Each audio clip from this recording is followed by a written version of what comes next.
ሰላም ለሰው ልጆች ፍቅር ለሰው ልጆች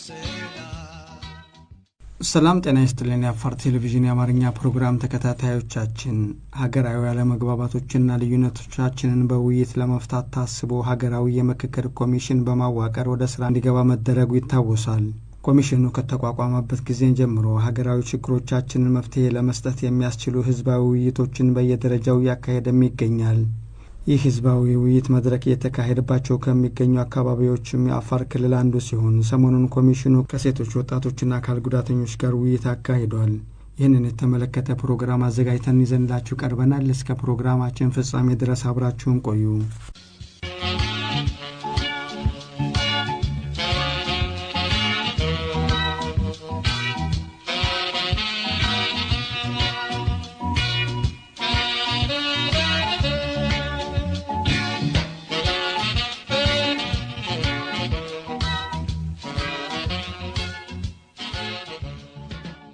በመድረኩ የሴቶች ወጣቶችና አካል ጉዳተኛ ተወካዮችና ሌሎች ባለድርሻ አካሎች እንዲሁም የኮሚሽኑ ኮሚሽነሮች ተገኝተዋል። ይህን የውይይት መድረክም የኮሚሽኑ ኮሚሽነር ዶክተር አይሮሬ መሐመድ በንግግር ከፍተውታል። የኢትዮጵያ ሀገራዊ ምክክር ኮሚሽን ስራውን ሲጀምር ለረጅም ጊዜ የቆየውን የሀገራችን ችግሮች መፍትሄ የሚሆኑ ሐሳቦችን ሊያበረክቱ ይችላሉ ብሎ ከለያቸው የማህበረሰብ ክፍሎች መካከል ሴቶች፣ ወጣቶችና አካል ጉዳተኞች ዋናዎቹ ናቸው። በዚህ ረገድ ሴቶች፣ ወጣቶችና አካል ጉዳተኞች ሰላምን ለማረጋገጥ ከፍተኛ ሚና ያላቸው የማህበረሰብ ክፍሎች መሆናቸውን ኮሚሽናችን ያምናል። በየትኛውም አካባቢ ግጭት ሲቀሰቀስ በግንባር ቀደምትነት የግጭቱ ሰለባና ገፈት ቀማሽ የሚሆኑት ሴቶች፣ ወጣቶችና አካል ጉዳተኞች እንደሆኑ ግልጽ ነው።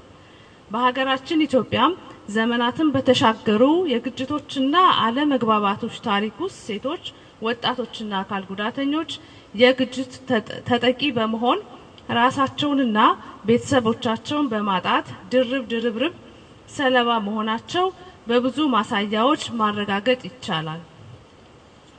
በመሆኑም በምክክር ሰላምን ለማረጋገጥ የተጀመረውን ጉዞ ላይ ሴቶች፣ ወጣቶችና አካል ጉዳተኞችን በንቃት ማሳተፍ ሚናው የጎላ በመሆኑ ኮሚሽኑ በምክክር ሂደቱ የነዚህን አካላት ተሳትፎ ለማጠናከር ትኩረት ሰጥቶ እየሰራ ይገኛል። ባለፉት ጊዜያት ኮሚሽኑ አጀንዳ ባሰባሰባቸው የክልልና የከተማ አስተዳደር መድረኮች ሴቶች፣ ወጣቶችና አካል ጉዳተኞች ከአስሩ የወረዳ ማህበረሰብ መሰረቶች ዋና ተሳታፊዎች ሆነው በተወካዮቻቸው አማካኝነት ሀገራዊ ፋይዳቸው የጎላ አጀንዳቸውን በመለየት ንቁ ተሳትፎ አድርገዋል። ይህም ተሳትፏቸውን በአንድ የማህበረሰብ ክፍል ከመሳተፍ በዘለለ ኮሚሽኑ የተለየ መመሪያ በማዘጋጀት በሁሉም የማህበራዊ መሰረት እንዲሳተፉ ድጋፍ ሲያደርግ ቆይቷል። ኮሚሽኑ እነዚህን የምክክርና አጀንዳ የማሰባሰብ ሂደቶች ያለ ሴቶች፣ ወጣቶችና አካል ጉዳተኞች የተሟላ ተሳትፎና ድጋፍ ብቻውን ሊሳካ እንዳልቻለ ሳይታለም የተፈታ ሀቅ ነው። በዚህ ረገድ በክልልና በፌደራል ደረጃ በተካሄዱ የአጀንዳ ማሰባሰብ መድረኮች የተለያዩ ተቋማትንና ማህበራትን በመወከል ጭምር እንደ አንድ ባለድርሻ አካል ጉልህ ተሳትፎ አድርገዋል። በተጨማሪም ከመደበኛው የአጀንዳ ማሰባሰብ መድረኮች ውጪ በተለያዩ አደረጃጀቶች የታቀፉ ሴቶች፣ ወጣቶችና አካል ጉዳተኞች እጅግ መሰረታዊ የልዩነት መንስኤ ያሏቸውንና አገራዊ መግባባት ሊፈጠርባቸው የሚገባቸውን አጀንዳዎችን ጭምር በማደራጀት ለኮሚሽኑ ያስረከቡም በርካታ ናቸው። የሴቶች፣ የወጣቶችና አካል ጉዳተኞች ተሳትፎ እንዲህ ባጭሩ ተገልጾ የሚያበቃ አለመሆኑን እየገለጽኩ እያደረጋችሁት ላለው ተሳትፎ በኮሚሽን ላመሰግን ወዳለሁ። ክቡራትና ክቡራን፣ ዛሬ በአፋር ክልል ሰመራ ከተማ በይፋ የምናስጀምረው መድረክ በሁለት ምክንያቶች ለየት ያደርገዋል ብዬ አምናለሁ። አንደኛው ከዚህ በፊት በተለያዩ መድረኮች በምክክሩ ሂደት ያልተወከሉ ሴቶች ወጣቶችና አካል ጉዳተኞች ስለ ሀገራዊ ምክክሩ በቂ ግንዛቤ የሚያገኙበትና ምክረ ሐሳብም የሚሰጡበት ሲሆን ሁለተኛው ደግሞ የኢትዮጵያ ሀገራዊ ምክክር ኮሚሽን በቀጣይ ምክክርን በህብረተሰቡ ዘንድ ባህል ሆኖ እንዲቀጥል ለማድረግ የታለመውን ግብ ለማሳካት አንጻር ግንባር ቀደም ሚናችሁን እንድትወጡ ለማስቻል የተዘጋጀ መድረክ ጭምር ነው። በመቀጠል በዕለቱ ለተሳታፊዎች ውይይት መነሻ ጽሑፍ በመቀረብ በተሳታፊዎች ሰፊ ውይይትም ተደርጎበታል። ዛሬ አጠቃላይ መድረክ ነው ያለው ይመስለኝ ግን ቢኬር ብዬ የማስበው ሁሉም ራሱን ችሎ ቢደረግ ቆንጆ ሐሳብ ነበር ብዬ አስባለሁ። አጠቃላይ ግን እንደ ሀገር የነበረው ሂደት ነው ለዚህ ሐሳብ ወይንም ለምክክር ኮሚሽኑ አስፈላጊነት ትልቅ ሮል የነበረውና አጠቃላይ የተነሱ ሐሳቦች ቆንጆ ሐሳቦች ናቸው። የተሄዱት ሂደቶችን አፕሪሺየት እናደርጋለን። ከዚህ በኋላም ደግሞ የሚሰሩ ስራዎች የምንደግፍ መሆኑን እየገለጽን አሁን ከተደረሰበት ሁኔታ አንፃር ምንድነው የሚታሰበው ለወደፊትስ ሮድ ማፑ ምንድነው የሚያሳየው የሚለውን ነገር ሂደቶቹን ሰምተናል። for the last 2+ years የተሰሩትን ስራዎች ከዚህ በኋላ የሚታሰቡት ምንድናቸው ሮድ ማፑ ምንድነው የሚያሳየው የሚለው ነገር በግልጽ ቢነገርና ቢቀርብ ጥሩ ነው። ከዛ ባሻገር ግን ለለፋችሁት ልፋት አጠቃላይ ኮሚሽነሮቹን ምክክር ኮሚሽነሮቹን ይሄን ሲደግፉ የነበሩትን ሲኤስኦዎችንም ጭምር በደንብ ማመስገን እንፈልጋለን። አጠቃላይ የቀረቡ ሂደቶች ግልጽ የሆኑ አሳታፊ የሆኑ መድረኮች እንደነበሩ ለማየት ችለናል። ምክንያቱም በአንድም በሌላ ሁኔታ የሁለቱም ፕሬዘንቴሽን ይዘት የሲኤስኦም ሮል አጠቃላይ ሂደቱን የሚያሳይ ነው። ቀድሞ የሚቀርበው ፕሬዘንቴሽን ደግሞ ሂደቶችን የሚያሳይ ስለሆነ በአጠቃላይ በሁሉም ደረጃ ያደረጋችሁት ሂደት አሳታፊ እንደነበረና ግልጽ እንደነበር ለማየት ችለናል። ሁሉም ደግሞ በዛ ደረጃ ሲሳተፍበት እንደነበር ለማየት ተችሏልና የሂደቱን ሂደቶች በደንብ አፕሪሺየት እናደርጋለን።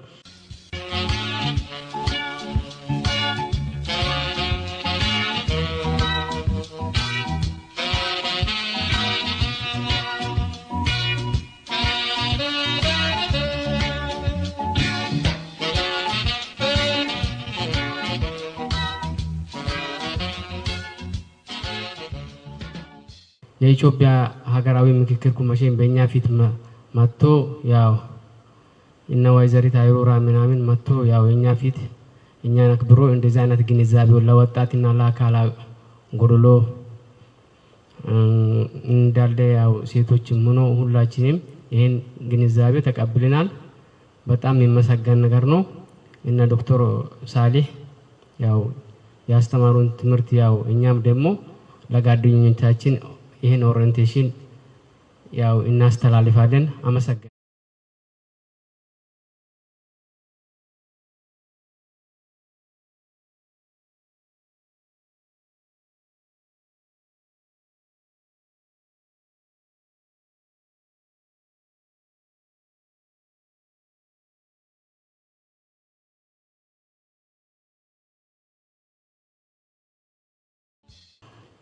ሀገራዊ ምክክር ኮሚሽን እስካሁን የሰራቸው ስራዎች ስንመለከት በጣም ደስ የሚያስብልና የሚያስደምሙ ስራዎችን ሰርቷል።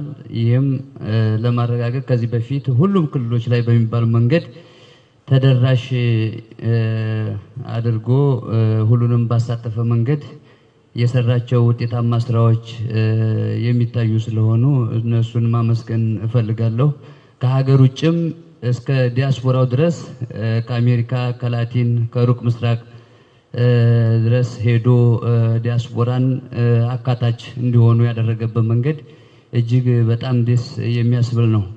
ዛሬም ላይ የምናካሄደው የሴቶችና ወጣቶች አካል ጉዳተኞችን ለውይይት መድረክ ተፈጥሮ ሁሉንም ሀሳቦች ወደ አንድ እንትን እንዲመጣ የሚደረግበት መንገድ በጣም ደስ የሚያስብል ነው።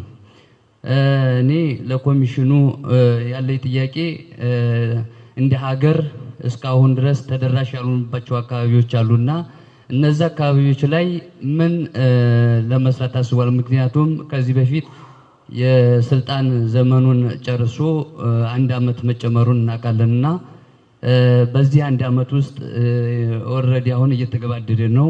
ቀጣይ እነዛ ተደራሽ ያልሆነባቸው አካባቢዎች ላይ ተደራሽ ካላደረግን እንደ ሀገራዊ ጉባኤውን ለማካሄድ አስኪ ሁኔታ አይፈጥርም ወይ ለማለት እወዳለሁ። ስለተሰጠኝ እድል አመሰግናለሁ።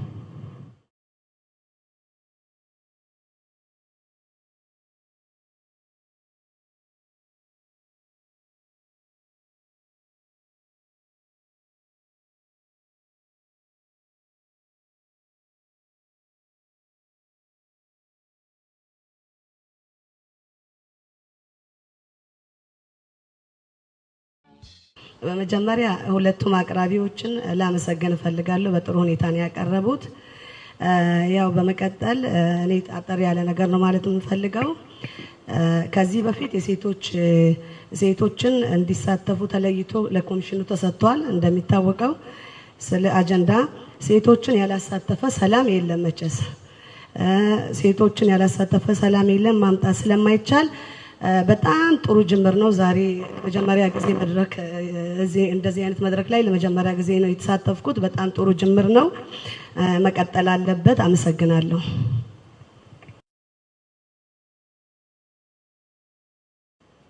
እንደሚታወቀው ሀገራችን በብዙ ፐርሰንት የወጣቱ ብዙ ፐርሰንት የሚሸፍነው ወጣቱ በመሆኑ 20% በክልላችን ደረጃ 20% ተሳትፎ ወጣቱ እንዲኖሩ ማድረጉ ሁሉም ወጣት ያሳትፋል ወይ ሁሉም የወጣት አደረጃጀቶች ያሳትፋል ወይ የሚል ጥያቄ አለኝ። ሌላኛው ጥያቄ በአሲሲዳ የቀረበውን ሪፖርት በጣም ጥሩ ሪፖርት ሆኖ ሳለ ግን በቂ ነው ወይ? የተወሰኑ ስራዎች ተሰርቷል፣ ግን ሙሉ የተሰሩ ስራዎች ብዙ ወጣቱን ተሳታፊ ያደረገ ስራ መሰራት እንዳለበት ነው የማስበው። ስለዚህ 20% ብዙ ፐርሰንት ወጣቱ ባለበት ሀገር ላይ ብዙ ስራዎች መሰራት አለበት ብዬ ነው የማስበው። 20% በቂ ነው ወይ የሚል ጥያቄ አለኝ። አመሰግናለሁ።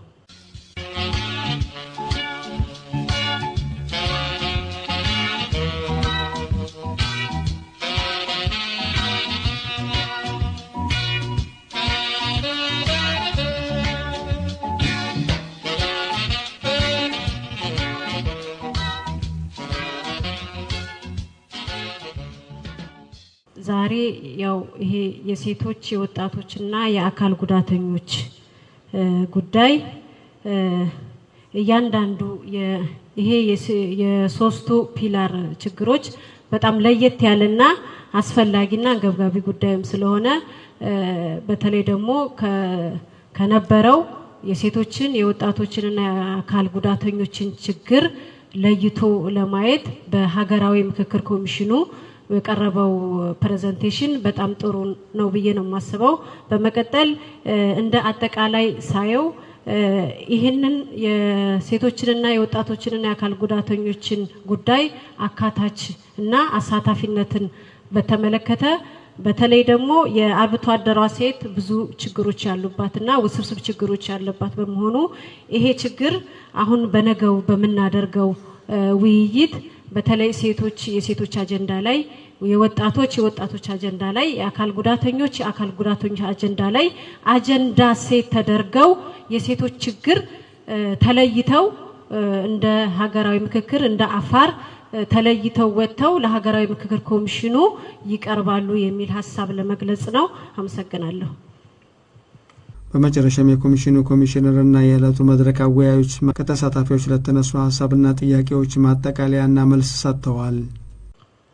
ምናልባት ቅድም እንዳነሳሁት ድርጅቱ የኛ ሲቋቋም ዓላማው የሴቶች መብትን ማስከበር ላይ ነው። ግን ያ ሲባል አካል ጉዳተኞችን አይመለከትም ማለት አይደለም። የሴቶች መብትን ማስከበርና እነሱን ኢምፓወር ማድረግ በፖለቲካውም በማህበራዊ ዘርፉ ማብቃት ላይ ነው። ምናልባት ፕሬዘንቴሽን ላይ ካልነካው ታላቀም እንጂ አባላና ኢረብቲ ወረዳ ላይ በሴቶች ትምህርት ላይ የምንሰራው ስራ ላይ አካል ጉዳተኛ ሴቶችን የተለያዩ ድጋፎች አድርገናል። ግን ይሄ እዚህ አካባቢ ያሉ ኢንተርቬንሽን ኤሪያችን ስላልሆነ ወይም የምንሰራበት አካባቢ ስላልሆነ በዛ አግባብ እንድትረዱልኝ ይፈልጋለሁ። ወጣቶችን ሰፖርት እያደረግን ነው በምንሰራቸው ስራዎች ውስጥ ማለት ነው። ሌላው ቅድም መሐመድ አብዱልቃድር እንዳነሳው ወደ አርሲሲዳ ወደሚለው ዳይሬክሽን ሁላችንም እንዳንሄድ መጀመሪያ ላይ ታቆኝ የሪጅኑ ላይ በጣም ብዙ ሲኤስኦዎች ተሳትፈዋል ከመጀመሪያው ሲጀመር ጀምሮ ሲኤስኦዎች በዚህ መልክ ኢንጌጅ አድርገዋል የሚለውን ለማንጸባረቅ ያክል ነው ወይም ሪፍሌክት ለማድረግ ያክል ነው ፕሬዘንቴሽን ያቀርቡት እንጂ አርሲሲዳን ወክዬ እንዳልሆነ አሁንም በዚህ አረዳድ እንዲታይልኝ ይፈልጋለሁ። በአርሲሲዳ የተሰሩ ስራዎች ጥሩ ናቸው ግን በቂ አይደለም የሚል ነገር ተነስቷል። እንደው ሃይላይት ስለ ድርጅቱ የተወሰነ ነገር ሪፍሌክት ለማድረግ ያክል ነው እንጂ ሙሉ ሪፖርት የምናቀርበት ፕሮግራም ስላልሆነ ነው እንጂ ድርጅታችን የሰራቸውን ስራዎች በሰፊው ብናተት ኖሮ ሙሉ ቀንም ላይ በቃን ይችላልና ግን የዚህ መድረክ ዓላማ በአገራዊ ምክክር ሂደት ውስጥ የሲኤስኦዎች ሚና ምንድነው የሚለውን ለእናንተ ትንሽ እንድትረዱ ከማድረግ አንፃር ስለሆነ የኛ የሰራነው ስራዎች ብዙም ሪፍሌክት አልተደረጉም እዚህ ጋርና በዛ አግባብ እንድትረዳልኝ ይፈልጋለሁ። አመሰግናለሁ።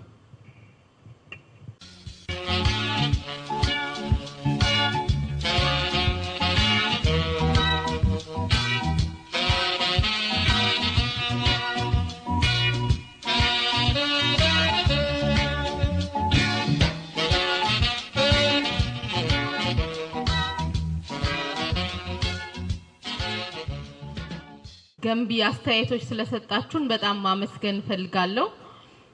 አንዳንድ የተነሱ ጉዳዮችን ለተወሰኑት ምላሽ ሰጥቼ ኮሚሽነር አይሮሪት ደግሞ የበለጠ ያብራራሉ። የመጀመሪያው የአካል ጉዳተኞች ተሳትፎ በሀገራዊ ምክክር ላይ አጀንዳቸውን የተመለከተ ጥያቄ ተነስቷል። የሀገራዊ ምክክር ሂደት ላይ አካል ጉዳተኞች በሁሉም ማህበረሰብ ክፍል ውስጥ እንዲሳተፉ ኮሚሽኑ ኮታ አስቀምጦ ሲሰራ ነበር። ከዚህ በተጨማሪ የአካል ጉዳተኞች ማህበራት ፌዴሬሽን በየደረጃው ግንዛቤ ማስጨበጫዎችን አጀንዳ ማሰባሰቦችን አድርጎ የራሱ የሆነ የአካል ጉዳተኞች ሐሳብን ምልከታን የያዘ አጀንዳ ለኮሚሽኑ አስረክቧል። ከዚህ ጎን ለጎን በሁሉም ክልሎች የአጀንዳ ማሰባሰብ መድረኮችን በመናረግበት ወቅት በየክልሉ ያሉ የአካል ጉዳተኞች ማህበራት ተወካዮቻቸውን ልከው እንዲሳተፉ እድል ተመቻችቶ ተሳትፈው ለአጀንዳ ግብአትም ሰጥተዋል።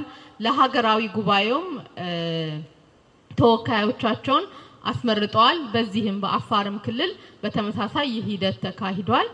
ግን የአካል ጉዳተኞችን ተሳትፎ፣ የሴቶችን ተሳትፎ፣ የወጣቶችን ተሳትፎ ሀገራዊ ጉባኤው ላይ በሚገቡት አጀንዳ በሚሰጡት ብቻ ተወካዮች ብቻ ሳይሆን እንደዚህ በአደረጃጀት ውስጥ ያሉ መሪዎችን በመጥራት ጠንካራ የሆነ ተሳትፎ፣ ትርጉም ያለው ተሳትፎ፣ የባለቤትነት ስሜት ለሀገራዊ ምክክሩ እንዲሰማቸው ለማስቻል የምክክር ባህል ያለው ማህበረሰብም ለመፍጠር እናንተ ስለሆናችሁ ዋና መሰረቶቹ ለዛ ነው ይሄንን መድረክ ያዘጋጀነው። ስለዚህ የአካል ጉዳተኞች ተሳትፎ ኮሚሽኑ አካታችነትን ማረጋገጥ እስከሚችልበት ጊዜ በጥሩ ሁኔታ ተካሂዷል። ግን ይሄ ይበቃል ማለት ሳይሆን ከናንተም ቅድም ወንድሜ ዛጋ እዚህ የሰማሁትን ለጓደኞቼም ለሌሎችም ማስተምራለሁ እንዳለው እናንተም በየአደረጃጀቶቻችሁ ስር ላሉ አካል ጉዳተኞች፣ ሴቶች፣ ወጣቶች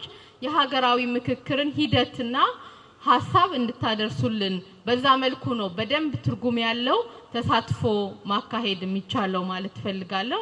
ከዚህ በተጨማሪ ዛጋ አንድ ወንድም ያነሳው ሁሉም የሀገራችንን ክፍል ተደራሽ ባላረጋችሁበት ሁኔታ ሀገራዊ ጉባኤውን መጥራት ከባድ አይሆንም ወይ ላለው የኢትዮጵያ ሀገራዊ ምክክር ኮሚሽን በአሁኑ ወቅት በትግራይ ክልልም በተለያየ ደረጃ ምክክሮችን ኮንሰልቴሽኖችን ጀምሯል። ከዚህ በፊት እንዳያችሁት ሁሉም ኮሚሽነሮች ሄደው የተለያዩ ባለድርሻ አካላትን አግኝተው ስለ ምክክሩ አስፈላጊነት፣ ስለ ተሳትፎ ጠቃሚነት፣ ለዘላቂ ሰላም የኢትዮጵያ ሀገራዊ ምክክር ሂደት ስለሚኖረው አስተዋጽኦ እና ክልሉ እንዴት እንደሚሳተፉ ውይይቶችን አድርገናል። ከዛም በኋላ የማህበረሰቡንም ንቃት ለመጨመር መረጃ ለመጨመር የውይይት መድረኮችን አዘጋጅተናል። ያለው ሁሉም ክልል እንደየራሱ ኮንቴክስት ስላለው አሁን ባለው ትግራይ ኮንቴክስት ውስጥም ጠንክረን እየሰራን እስከ መጨረሻው ድረስ እንዲሳተፉ ለማመቻቸት ጥረቶችን እያደረግን ነው የምንገኘው። ይሄም ውጤታማ ይሆናል ብለን እናስባለን።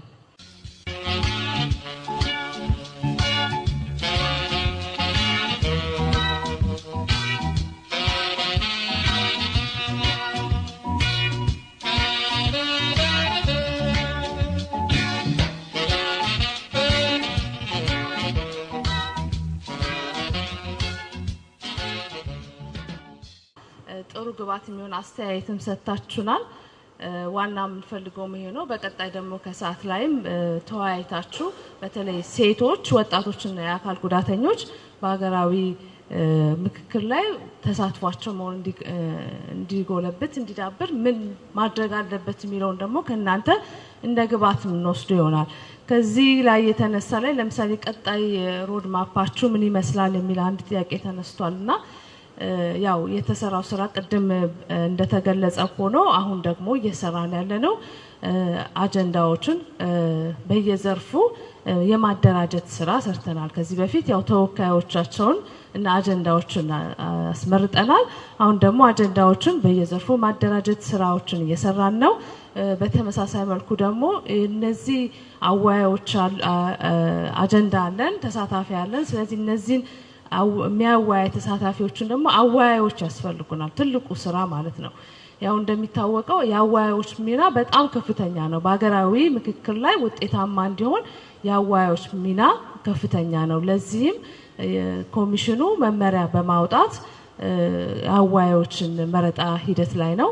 እነሱ ከተመረጡ በኋላ ደግሞ ብቃት እንዲኖራቸው የስልጠና ይሰጣል፣ ብቁ ይደረጋል። ምክንያቱም አዋያዮች በዛ ጊዜ ለምሳሌ ስሜታዊ የሆኑ ተወያዮች ሊኖሩ ይችላሉ። እነሱን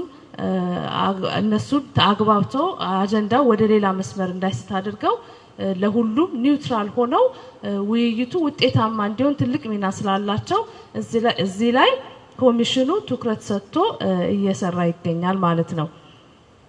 ሌላው ደግሞ እንግዲህ እነዚህ የተመረጡት ተወካዮችና ወደ ሀገራዊ ጉባኤው ሲመጡ ፎርማቱ ምን መምሰል አለበት የሚለው ደግሞ ሌላ ትልቅ ስራ ነው። ኮሚሽኑ አሁንም እሱ ላይ እየሰራ ነው ማለት ነው።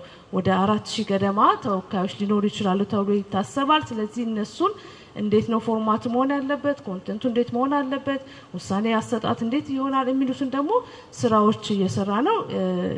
ይሄንን ስራም ሲያጠናቀቅ ከባለድርሻ አካላት ጋር በሚሰጡት ግብዓት መሰረት የሚያልቅ ይሆናል ማለት ነው።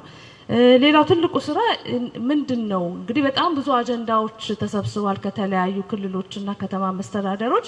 ግን እነዛ ሁሉ አጀንዳዎች ላይም ደግሞ ውይይት ለማድረግ ያለን ጊዜ ሁኔታም ላይፈቅድ ስለሚችል የተቋቋምንበት አዋጅም እንደሚለው እጅግ መሰረታዊ የሆኑ ሀገራዊ ጉዳዮች ላይ ስለሚል ከነዚህ የተሰበሰቡ አጀንዳዎች ላይ የትኞቹ ናቸው እጅግ መሰረታዊ ሀገራዊ ጉዳዮች የሚለው ደግሞ ራሱ መመሪያ ወጥቶ ከተለያዩ ባለድርሻ አካላት ጋር በመወያየት እሱም የሚወሰን ይሆናል ማለት ነው።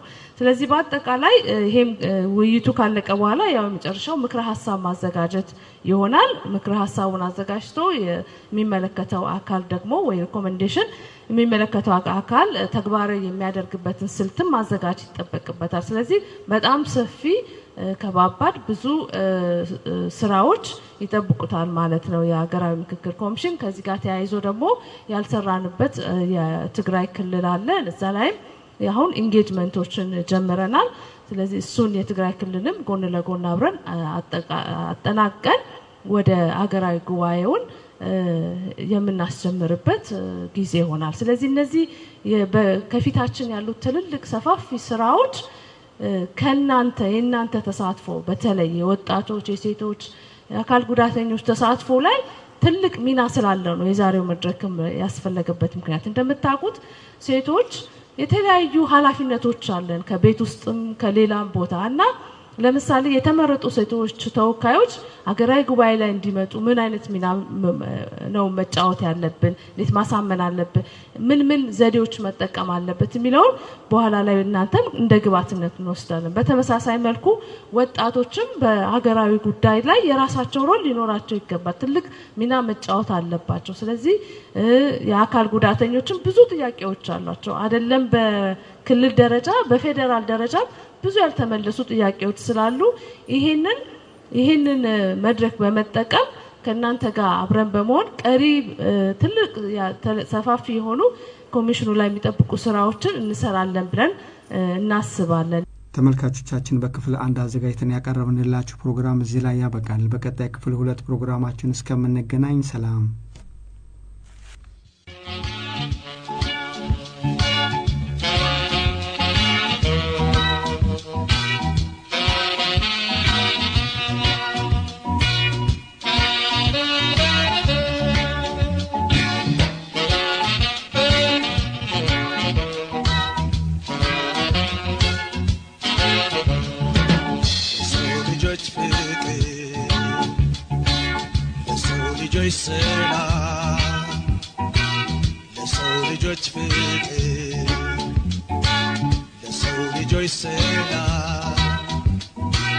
ለሰው ልጆች በዓለም ዙሪያ ሁሉ ሰላም ይሁን ምድሩ ሁሉ